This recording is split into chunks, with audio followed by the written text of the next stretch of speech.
Assalamualaikum warahmatullahi taala wabarakatuh. Salam sejahtera, salam luar bandar sejahtera, membitara infra memaju desa. Saya ingin merakamkan setinggi-tinggi penghargaan dan terima kasih kepada seluruh warga infra, baik di Ibu Pejabat Bangi, kampus Sarawak dan juga kampus Sabah, di atas segala jasa dan pengorbanan kalian. Sesungguhnya Ramadan ini mendidik kita untuk merebahkan ego dan menghulurkan tangan, mengikat silaturahim dan ukhuwah agar bermaaf-maafan dan juga menyatukan hati kita untuk bersama-sama melaksanakan tugas dan amanah yang diberikan kepada infra.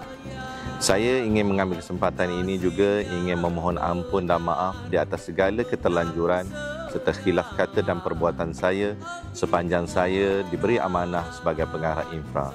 Saya juga ingin memaafkan segala kesilapan dan segala khilaf yang mungkin ada di kalangan warga infra, dan saya berharap kita semua akan dapat terus meneruskan tanggungjawab dan amanah ini dengan lebih baik di masa hadapan.